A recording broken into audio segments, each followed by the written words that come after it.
Yeah, it's just, You find something down at the Eaton Center, so this is else. yeah, not what we do anything. You have to, it's a piece to So the something. answer is the shift to, Yeah. and you've got the phone and where they. The rice? They are stable with time, and they drop it. Even they have down, they'll pick up. Okay. Let us go on. She'elah. So last thing we learned yesterday is that you can trust the person who provides simanim. You don't have to give him what is it? You don't have to the third degree. Third degree. You don't have to. You don't make him bring witnesses and all of these other things. Okay, she'elah. Mahadin kishamatza check. Hayim yesh lahachzir lebal hacheck or laosa adam sharashim alav lifkudas ploni. So you find a check in the street. Do you give it to the person who wrote the check, or do you return it to the name on the check, the recipient? To Mr. C.H. Oh, you know. He doesn't assume he wrote it to the guy. Give it to the guy, because he wrote it. Yeah, and you know what's interesting today with bank deposits on your phone. In all likelihood, if you find a check that's been, in the street, it's probably been deposited already. Right. So it may not have any value at all. But at the same time, misafek, you should probably try to find the person. And the question is, who do you return it to? So tshuva, mishamatz a check shekasabosikum kaspi. So if a person finds a check with a certain cash amount written in, virasham alav lifkudas ploni, and it's written out to a certain person, the kasav alav lemutav bilvad, and it seems that it's only beneficial to that ploni for him to receive that check. Yeshivenu laoto ploni, then you should return it to the person whose name it's written out to. Vim lo nirsham bo lemutav bilvad, o sheyesh vikuach beineim v'chol echad toin shemimenu nafal check. But if it's not written out lemutav bilvad, I guess to that one recipient, or let's say you discover that there's a conflict, and there's two people who claim that the check came from them. So then, kol zman she'ein yachol levarer zos lemishayach hachek b'mikra zeh. So when you can't verify to whom the check belongs, the shema nafal mibal hacheshbon o me adam shekibel mimenu et check, because maybe it fell from the person who has the bank account, or maybe it fell from the person who received the check. O shenimser achar kach lo adam shlish mimenu nafal. Or perhaps, it could get more complicated, that it fell from a third party who maybe was holding the check. Then you can't return the check to anyone. You keep it with you until there's a verification, or until the person who wrote the check says, then just tear up the check, or whatever you. Some showing the promissory note. If you found a promissory note, sure as to the who you would give it back to. Yeah, correct. But that was in the previous sefer. You're absolutely right, and we'll get to that in just a moment. But it seems like when you have a straightforward case where no one is contesting it, you find a check on the street, and it's made out to Plony. So then you should contact Plony and say, I found a check that was made out to you. Now, if however, there's any controversy where all of a sudden someone sees you and says, hey, I happen to know the case, and that check should not be returned to Plony, then any controversy, so just hold on to the check until it's verified. If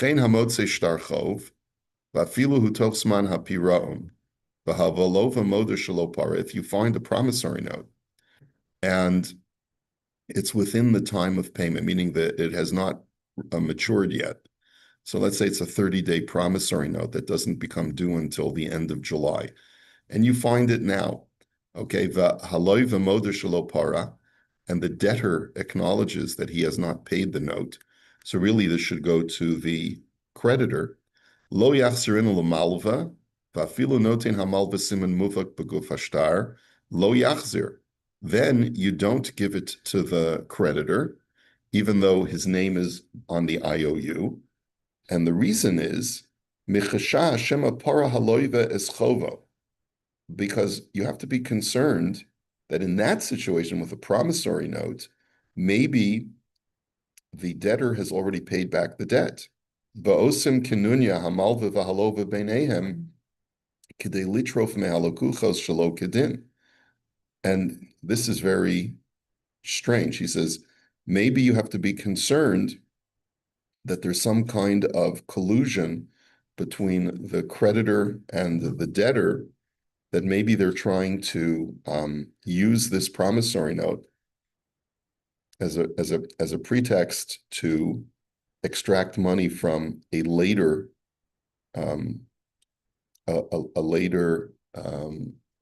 debtor, which sounds very strange. I don't know where he gets this halacha from, that you have to be choshesh that maybe there's some kind of a tomfoolery going on. I don't understand why you'd have to be choshesh for that. But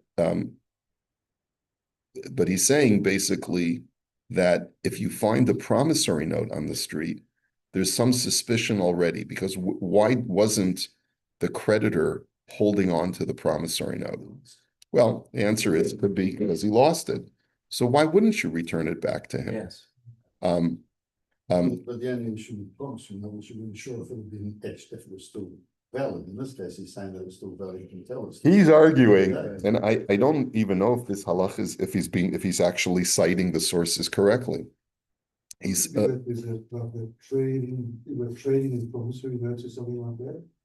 it could be if people are trading in promissory notes. So, right. So then maybe you have to be concerned that the creditor already sold the note, or maybe, or maybe something else is going on with that note, whereby it's not so straightforward. He says, "Ve'im bishtar hachov yesh bo ribis," if the promissory note is written with interest, yikra'enu v'lo yachzir, then you should tear it up. You're facilitating. You're facilitating a loan with ribis. It's with a Jewish person. Because let's say it's Bernstein and Steinberg, yeah. You could have The father's you could have name. the last name Cohen. Well, now- The mother's not Jewish. Yeah, Nowadays. you could have the last name Cohen. That's not. Yeah. Names don't count anymore, really. And even though by tearing it up, you're denying the creditor the ability to get back even the principal on the loan. You mess the whole thing up, but you are not allowed to aid and abet someone to collect a loan with interest. So therefore you have to tear up the start. So that part I understand. Yeah. Which is, and by the way, you might get sued in secular court if you destroy someone's promissories note, right? Is there such a thing like vandalism and Destruction of property has value. Yeah. Right, yeah, what if you find a checking it out with cash, where you find a bearer bond? What's a bearer A bond? bearer bond is what almost if like it's a like guaranteed recent, right? financial facility that says whoever is holding this bond can collect on it. And then. It's like one of cash. These big movies with, what's his name? Bruce Willis. Bruce Willis. Bearer They're bonds, going to right. get $1 billion in bearer bonds in a safe. Right. And then once you have the bond, you can go to any bank in the It's world. like and cash. Cash it for you. What, they were counterfeit in the movie? No, they're real, but whoever has it in their hand, that's The the. thieves were going into the tower to get the bearer The bond. first movie with Bruce Bruce Willis tried Willis. to stop him. Okay, like I deal with that stuff, that's not so easy. Yeah, but it was Hollywood. It's not like the movies. Yeah, it's 20 years I've.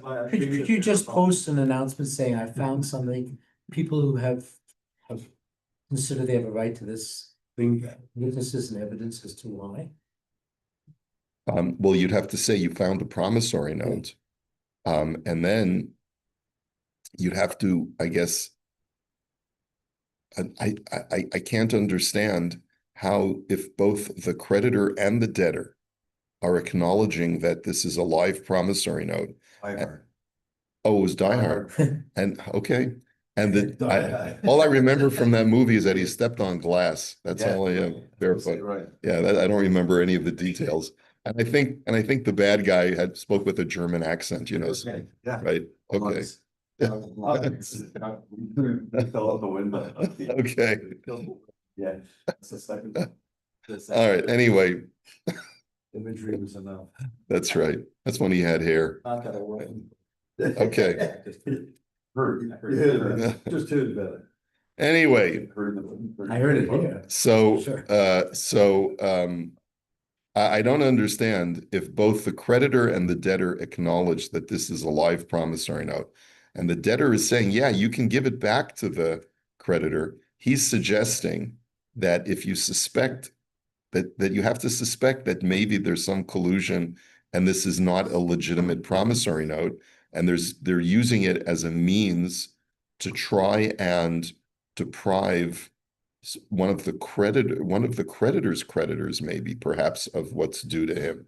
I guess because maybe if the creditor can demonstrate that he has, one of the debtor's legitimate creditors. In other words, let's say a debtor owes money to a bank and he's got to demonstrate that he can't pay it back because all of his assets are tied up in something else. So maybe that promissory note would be useful to him to say, well, I owe money to this guy. I can't pay, and that's dated before my obligation to the bank matures.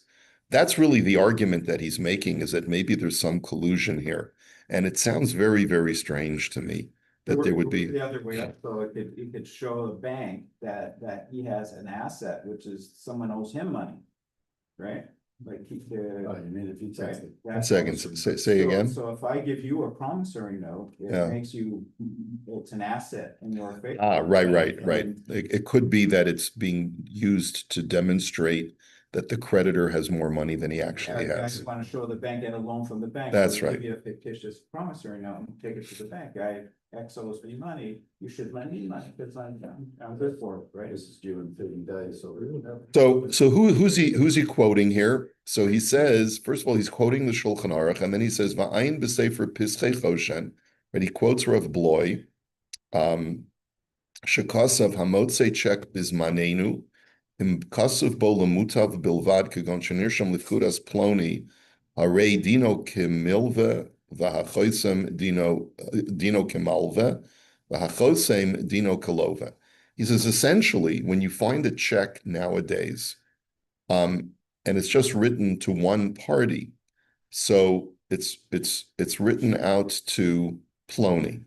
So we look at Plony as a creditor, meaning that he's owed money, and the person who wrote the check is a debtor. Okay? He says, and it would make sense to conclude that the check has not yet been cashed. Because generally speaking, if you've already cashed a check, you do so in the bank and the bank stamps it. So it'll be clearly marked that the check has already been paid. The kaven shenimtza below chosemes vaday lo nifra. And therefore, if you find a clean check without any stamping, so then you can assume that the check has not been paid. And therefore, you have to give it back to the person in whose name the check was made. Mihu kol zeh she'eno musav al yado. He says she'eno musav al yado.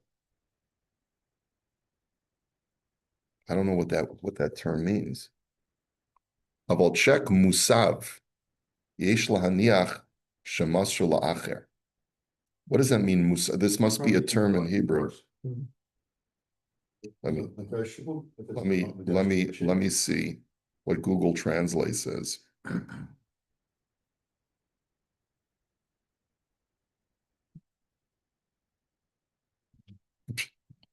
Let's try this. Sheikh Musab. Okay, no, that's not right. Shake.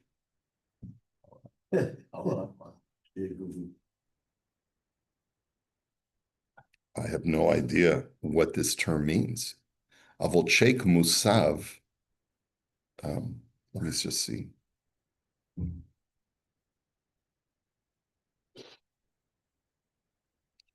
Let's see, what if I change from English to Hebrew? How do you say?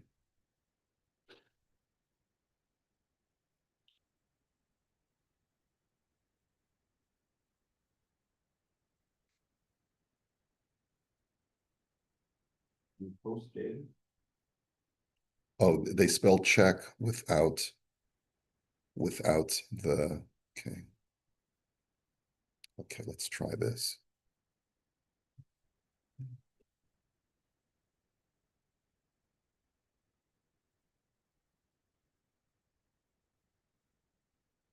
Okay, it doesn't have it. But he says, "V'im kein eni yochel lachzir lemutav, v'hu hadin hamotze check she'ein rashum bo shem hamutav." Similarly, if you find a check that doesn't have a name filled in, eni yochel lachzir lechoisem shemistam ha'mocher la'acher. Maybe you're not able to give it to the person who wrote it because maybe he sold that check to somebody else. Rabbi, Yeah. I just translated Musav. It's endorsed. Ah, an endorsed check. They sign the name on the back. endorse it. Right. If the guy already endorsed the check, thank you very much, Shmuel. Sure. If the guy already endorsed the check, so then it could be that he's given the check to a third party as a form of payment. And therefore you wouldn't be able to give it back to the person in whose name the check was made because maybe he's already given it to somebody else. Yeah, well, so that's the problem, is that you may have to just hold on to it until you have verification. V'hu hadin hamotze check she'ein rashum bo shem hamutav enu yochol lachzir lechoisem shemistam ha'mocher la'acher ayin sham. And the similar is, let's say you have a check made out to cash. It's like a bear. So then it would be a problem to give it back to the writer of the check because you have to assume that he already gave it to somebody else. Ule'inyan hamotze shtar chov yesh omim yikra'ena v'lo yachzirena l'malveh. And therefore, with the promissory note, some say that you have to tear it and not give it back to the creditor. So, all right, bottom line is that this is not so simple. If you find a check, if it hasn't been endorsed, so then you can assume that it just accidentally fell from the pocket of somebody. If it has been endorsed, so then it becomes more suspicious that maybe it was already used as a financial instrument and given to somebody else. So you wouldn't want to give it back to the person who wrote the check, and you wouldn't want to give it to the person whose name it was written to, because maybe that check was sold or given as payment to a third party. So I guess you just have to hold on to it until you're able to verify the information. To me, endorsed checks are not allowed here. Really? You cannot sign the back of a check and say, I owe you $100, here's a check for $100, and I sign it on the back. Really? I had no idea. When was that put into play? Probably since they put More of a on. banking thing. I So think. banks will not accept. It's still good. It's a bill of exchange act that applies to that, but If practically. you go to the bank today, you Bank deposit a doesn't. check, they will not accept it. But it's only because you can now. Because of fraud and No, no, they- Bank through your phone. I have a guy in LA who I used to, either my wife or I used to provide counseling services for, and he wanted to show us his appreciation, and every once in a while he would give us a check. And what's interesting is that he had debtors who would pay him money regularly, and he said to them, leave the name blank. So they would sign the check, let's say for $1,000, leave the name blank, and then he would give me the blank check and say, fill your name in. That's fine. Right. So, But why is he doing it? Why would he?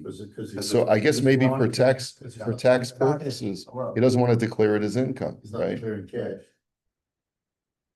Right. It's So almost like giving you cash without going. to the he's bank. basically right. He's basically taking one of his debtors and Transferring it to you. transferring it to me. It's drawn on the other guy's account. right? Yeah. There's Yeah. nothing wrong with that. There's nothing illegal, there's nothing unethical about it, right?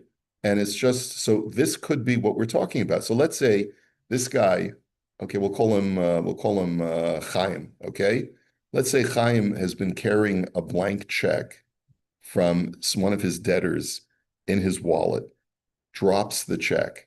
Now, in that situation, you wouldn't even know who the check belongs to.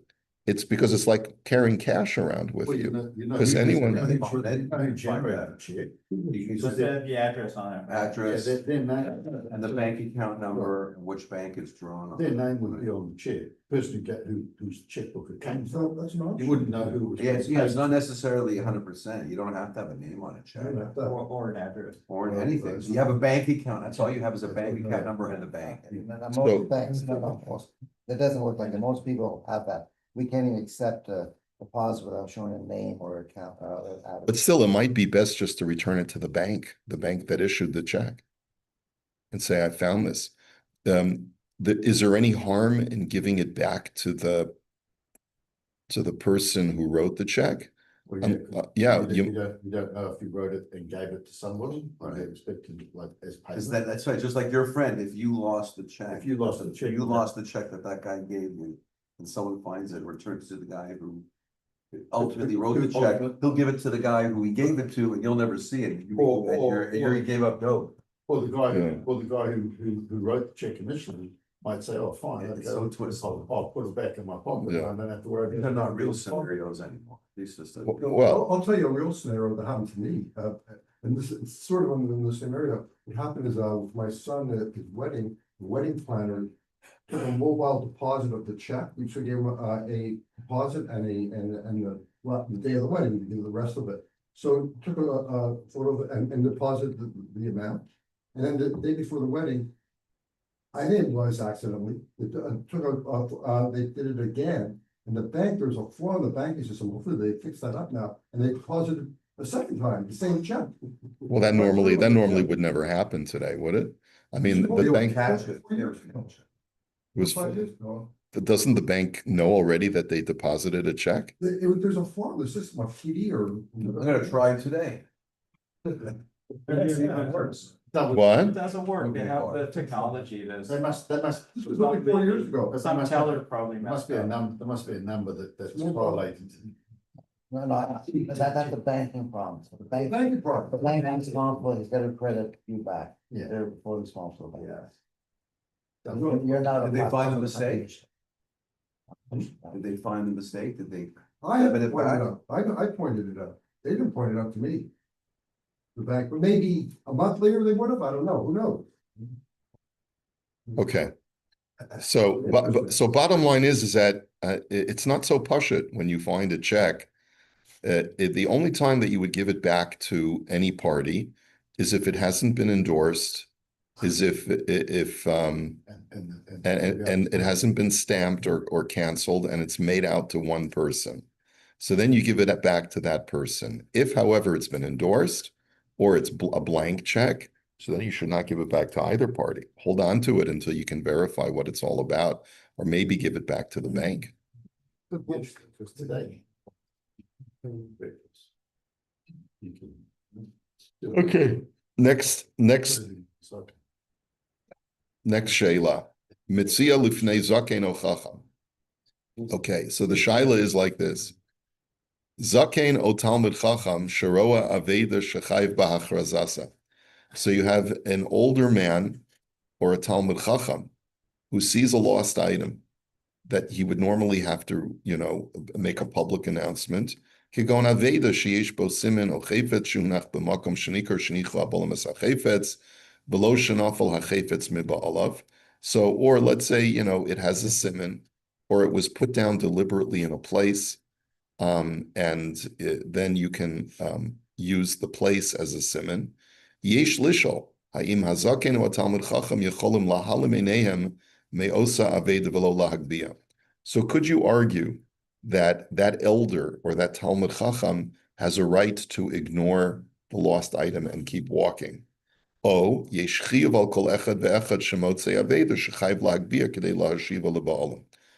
we say no? Every Jew who encounters a lost item has a halachic obligation to go and return it, because there is such an exemption that the Gemara offers for an elder if it's not lefi chavodo, if it's beneath his honor. So the tshuva is misharo aveda shechayavim b'hachrazaza. If you come across a lost item that you would normally have to make an announcement to return it, im haveda hi shel Yisrael umitalam mimena v'hinicha. If it belongs to another Jew, or it's likely that it belongs to another Jew, and you ignore it, and you hide from it, over below sasa shenemar lo siras shor achicha v'salamta mehem ubitul mitzvah saseh. So you violated both a negative and a positive commandment. However, ulam, if however, and the example that the Torah gives, if you find an ox that you know is branded from your friend's farm, or you recognize the ox, you have a Torah obligation to do something about making sure that it doesn't continue running away. Ulam im hayachacham ozakein mechubad.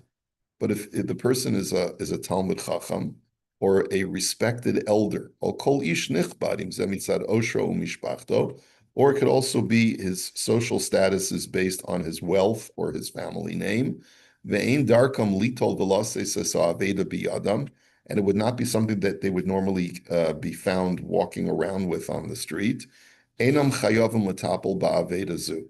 At that point, they no longer are obligated to fulfill this mitzvah. And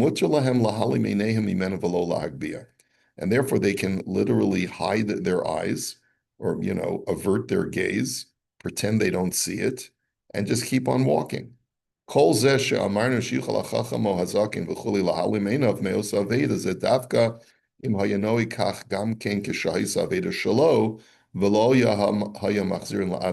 provided that if it was his item, he would have acted the same way.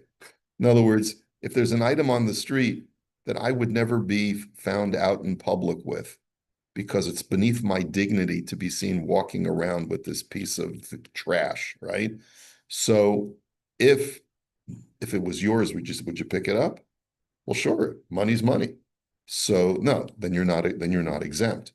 Because you can't say, well, it's beneath my dignity to pick it up for that guy, but it's not beneath my dignity to pick it up for myself. That doesn't work. So I'm not sure, like I guess an illustration is like a chewed up baseball cap or something like that. And if it was yours, would you pick it up? Yeah, I probably would. Well, then you have to pick it up for somebody else as well. So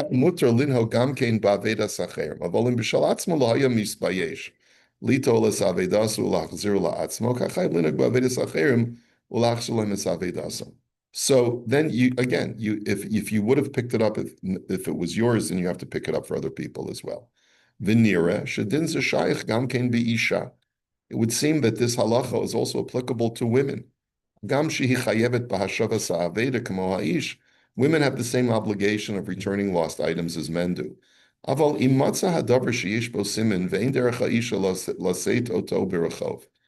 if she encounters something that she would normally not be found schlepping in the street,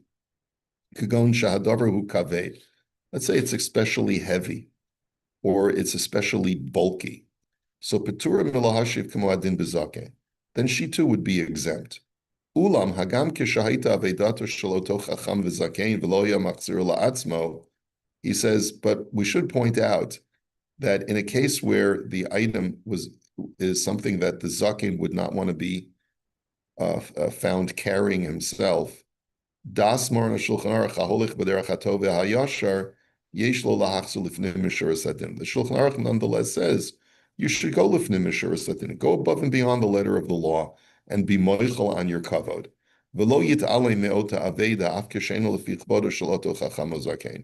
And make an attempt to return it, even if it's normally beneath your dignity. Or make arrangements for someone else to do it. I was gonna say. Yeah. Yeah. Why Don't you just do that? That'd be more appropriate. Well, I guess if you have your cell phone on you, you'd call someone and you'd have to stay with the item until that person comes by. B'das harama shimu talmid chacham also lo lezalzel b'chvot taras ulachzer b'makom shelo chiyav aso atar. But the Rama disagrees with one point, and he says if you're a Talmud Chacham, and it would be a disgrace to Torah for you to be found walking around with that item, so then you're not allowed to pick it up, even if you're willing to be moichel on your kavod, because it's not your kavod, it's the Torah's kavod. V'imrod salasos lifnim mishuras hadin imakar sabolim yishalim lahem mikiso. You want to go beyond the letter of the law? Find the owner and pay him cash. Better that than to be seen walking around with this item.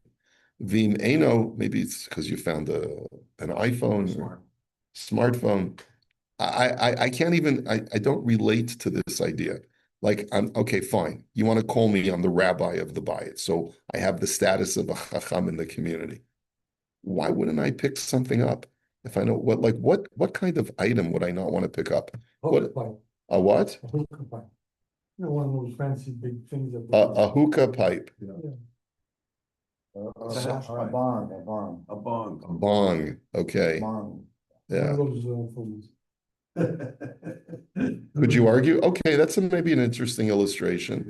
Yeah. The rabbi should not be found walking around with a bong or a hookah pipe. Unless he shares it. The rabbi- Unless he shares it. He's a rabbi of a grow Okay, we'll hold it here for today. We'll continue this discussion. Have a wonderful Shabbos. That's right. Don't bong out, dude. Shabbat shalom. All right. Shabbat.